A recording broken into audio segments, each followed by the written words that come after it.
Alors bonjour, moi je suis Éric Maître-Pierre, je suis un des anesthésistes de la maternité à l'hôpital mutualiste.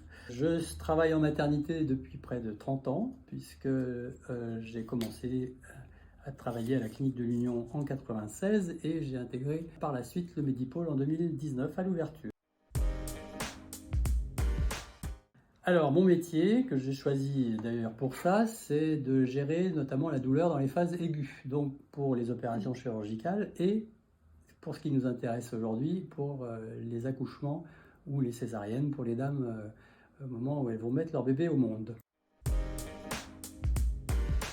Alors, l'analgésie péridurale, c'est une technique d'anesthésie dite loco-régionale qui sert à endormir les nerfs qui sont responsables de la conduction de la douleur. Quand on a une douleur, elle est conduite par les nerfs jusqu'au cerveau et on endort ces nerfs pour ne pas avoir la sensation de la douleur. Donc là, cette anesthésie péridurale, elle sert à endormir les nerfs de la colonne lombaire qui innervent la partie de l'abdomen, mais aussi un petit peu les jambes en même temps, pour ne pas avoir mal au moment de l'accouchement et aussi au moment de toutes les contractions pendant le travail. La péridurale, elle est faite le jour de l'accouchement. On ne peut pas la faire 15 jours à l'avance. Donc, il y a des critères, des conditions pour la faire. La première condition pour faire la péridurale, c'est déjà que la maman soit d'accord et qu'elle veuille bien la faire. C'est pour ça qu'on fait toujours une consultation d'anesthésie avant, où on explique tout ça. Même aux dames qui pensent qu'elles ne veulent pas de péridurale et qu'elles n'en auront pas, on leur explique quand même parce qu'elles ont le droit de changer d'avis pour le jour J, quand elles vont avoir ces fameuses contractions, elles n'imaginent pas toujours l'intensité des douleurs. Et donc on peut faire la péridurale, on leur explique qu'on la fait à partir du moment où elles ont les contractions et que les contractions ont provoqué l'ouverture du col de l'utérus pour que le bébé passe ensuite. Et à partir du moment où le col est ouvert à 3 cm, on sait que le travail est lancé, que c'est le jour d'accouchement, donc on peut y aller.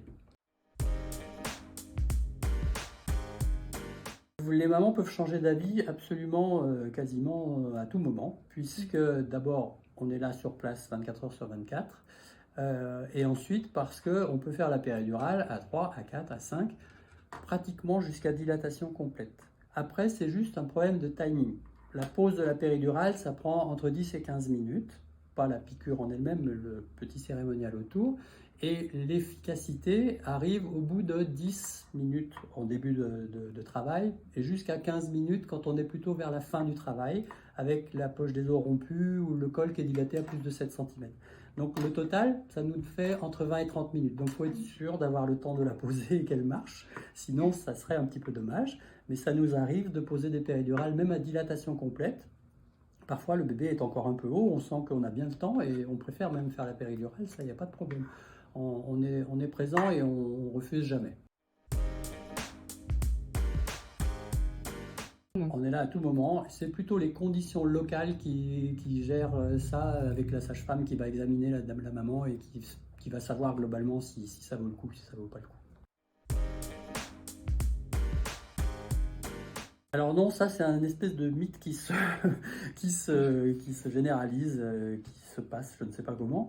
La péridurale, elle ne fait même pas mal pendant qu'on la pose, donc il n'y a pas de raison qu'elle vous fasse mal après. Les seules choses qu'on traverse quand on fait la péridurale, c'est la peau et le tissu sous-cutané. Ça, on les endort avant avec une petite anesthésie locale, donc on ne sent plus la pose de la vraie péridurale, la vraie piqûre de péridurale. Et souvent, les dames, elles pourraient avoir comme un bleu, mais elles ne le ressentent quasiment jamais. Et ensuite, on traverse les ligaments du dos. Et les ligaments du dos n'ont pas de nerfs. Donc, ils ne font pas mal quand on les traverse. Ils n'ont pas de raison de faire mal après. On ne va pas du tout, ni dans l'os, ni dans le disque intervertébral, etc. Donc, il n'y a pas de raison d'avoir mal. Il y a plein d'autres raisons d'avoir mal au dos après l'accouchement. Et les dames qui ont mal au dos après l'accouchement, généralement, sont les dames qui avaient déjà mal au dos pendant leur grossesse, parce qu'elles ont pris du poids, parce que ce poids est un petit peu placé en avant, donc ça déséquilibre un petit peu la statique de leur colonne vertébrale. Et puis ensuite, elles vont faire des efforts de poussée très très importants qui peuvent générer des douleurs de dos, comme quand on porte quelque chose de très lourd et qu'on est on part un peu à froid.